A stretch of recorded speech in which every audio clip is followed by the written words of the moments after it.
Hello বন্ধুরা, চলো দেখে নেবো যে তোমার পার্টনারের আজকের ফিলিংস কী রয়েছে তোমাকে নিয়ে। দেখো, আমি এখানে দেখতে পাচ্ছি তোমার পার্টনার কিন্তু তোমাকে হারানোর ভয় পাচ্ছে খুব। তোমার সাথে কিন্তু কনভারসেশন করতে চাইছে, কথোপকথন বলতে চাইছে, প্রচুর ইমোশন হচ্ছে তোমার প্রতি। আর এখানে আমি দেখতে পাচ্ছি 4 অফ কাপসের এনার্জি, মানে হাইলি ডিসঅ্যাপয়েন্ট, কোনো কারণে কিন্তু তার মন মেজাজ খুব খারাপ। তোমার সাথেই না ও বেঁধে রয়েছে, ও তোমার থেকে বেরোতে পারছে না। এবং আমি এখানে দেখতে পাচ্ছি যে তোমাকে কিন্তু ও প্রচণ্ড মানে তাকঝাক করছে, ঠিক আছে, চুপচাপ, তোমাকে ফিল করাচ্ছে না, কিন্তু ডেফিনেটলি তাকঝাক করছে, মানে তোমার লাইফে কি চলছে না চলছে, ঠিক আছে, এরকম একটা এনার্জি কিন্তু তোমার পার্টনারের দেখা যাচ্ছে।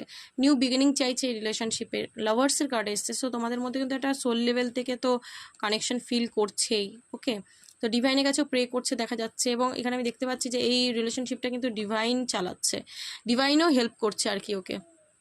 আচ্ছা, এইটা পেন্টিকালসের কার্ড এসছে, তো নিউ বিগিনিং একটা কিন্তু চাই এবং এই রিলেশনশিপের উপর কাজ করতে চায়। এই যে ওর একাকিত্ব, তুমি না থাকা, সেটা কিন্তু ও মানে তরবে তরবে মরে যাচ্ছে। তোমাদের সম্পর্কটা এই যে টাওয়ার মোমেন্ট এসছে, শেষ হয়ে গেছে, ডেথ, এবং ডেফিনেটলি ওর কিন্তু একটা বিগ ট্রান্সফরমেশন হচ্ছে তোমার পার্টনারের, ঠিক আছে। এই যে তোমাদের যে নো কন্ট্যাক্টটা হয়েছে, সম্পর্কটা যে শেষ হয়েছে, এটা কিন্তু অনেক লেসন দিচ্ছে।